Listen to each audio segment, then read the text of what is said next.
Hi everyone, welcome to Noodle Journey. Another day before Christmas means another Marutai present in Santa's mailbox under the Christmas tree. Let's see what it is.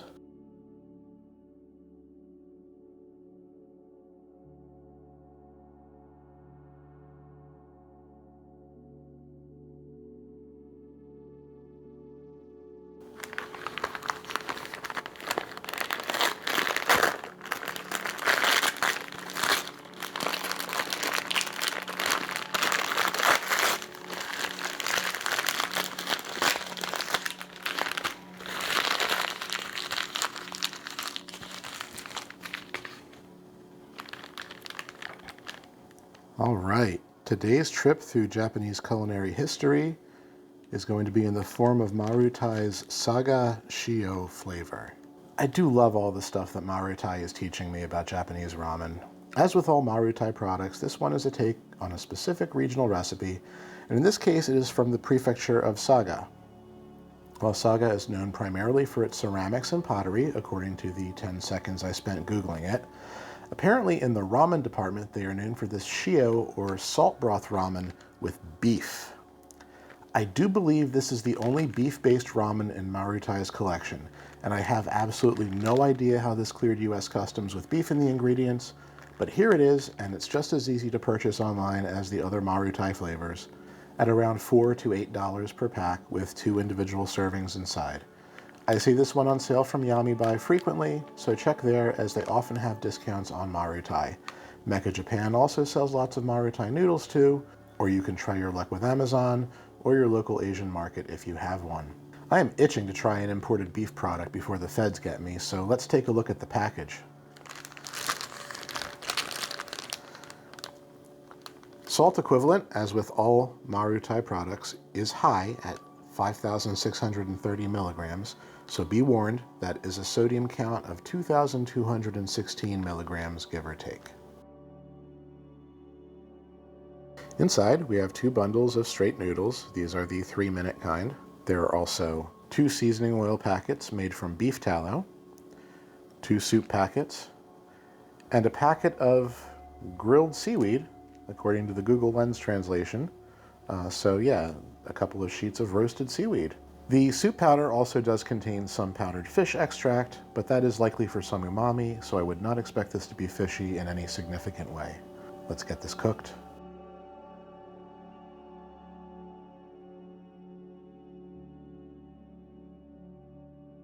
All right, here are the cooked noodles with the broth and the seasoning oil stirred in. So let's throw this roasted seaweed on top.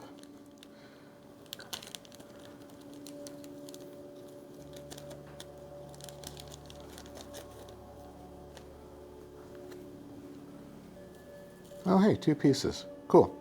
For those of you who are just getting into ramen, usually when you plate this, you want to make it a little pretty and kind of put it just like that on the edge. But of course I'm not doing this for presentation, I'm doing this to see how it tastes, so in these go to soak up some broth. And while I'm letting that work its magic, I should mention that Marutai recommends adding roast pork, chopped white or yellow onion, green onion, and ramen egg to jazz this up. But I would imagine some nice brisket or thin sliced beef would be heavenly here too. Like if you literally have some leftover pot roast or steak in your fridge, throw it in, what could it hurt? All right, it's go time, let's try this.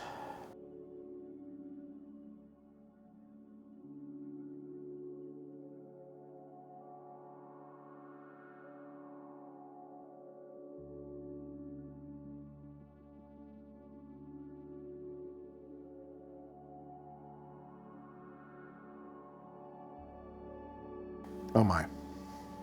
Wow. Okay. So, as always, I start with noodles and spiciness. Spiciness is a 0 out of 10. There is nothing spicy in this. Don't worry, if you don't like spice, this is perfectly mild. You know what I'm going to say about the noodles by this point if you've watched any of the other videos. These are a perfect 10 out of 10. It would really take an act of God for Marutai to screw up their noodles and make me want to give them anything less than a 10 at this point. They are excellent, especially for this broth. Perfect. And so let's talk about this broth. And this seaweed too. I've had conversations in the past about how many packaged noodle soups come with artificial beef flavoring. You sometimes forget what actual beef soup tastes like. And honestly, there's not a whole lot of varieties that we've reviewed that have actual beef fat in them. So when I see this wonderful oil floating on top of this from the beef tallow, and when I taste the unmistakable taste of actual real beef stock, this is spoiling me. Can I go back to artificial flavor beef soup after this? I mean, sure, I can. It's my hobby. But God, this is really good. This is as good as any beef stock you would find in a can or a box at your grocery store. Maybe even a little better because it's got some really nice spices in it. There's some definite additional sesame flavor, I believe, in the seasoning oil. Onion, little garlic, salt, and that umami that I talked about from the seafood ingredients. It doesn't taste like seafood, don't worry. It's just a really nice all-around flavor. I guarantee if you're a fan of beef soup, this is going to be one of the best packaged beef soups you've ever tasted. And on top of that, you get that nice seaweed flavor from these couple bites of seaweed that are in here. All in all, this is just a spectacular bowl of noodles. So it should come as no surprise that I'm going to give yet another Marutai product a 10 out of 10. I fell in love with this with that first spoonful of the broth. It's wonderful. If you worry that the taste of artificial beef stock in ramen soup doesn't hit your palate just right, buy something that has real beef in it, like this. This is delicious and another slam dunk from Marutai. I really appreciate the couple of pieces of roasted seaweed that came in here. And of course, if you have any furikake lying around or any roasted seaweed sheets from other projects in your kitchen, that would go great in this. In fact, I think once the camera is off, I am going to put a little furikake in here and see how it goes. But really, all in all, this is just a wonderfully authentic tasting beef soup. And while I don't know for sure that this is exactly what it would taste like if I went to Saga in Japan, I know that I will love to keep this in my pantry going forward. This is going to spoil most beef soups for me from here on out. Well, there's not much else to say about this. I could keep gushing about this for hours, but I'm going to just eat it as soon as the camera is off. And so with that, I will just remind you to please like this video and subscribe to the channel, especially if you're enjoying this Marutai Marathon that we've been doing leading up to Christmas. And I hope to see you on the next episode of Noodle Journey.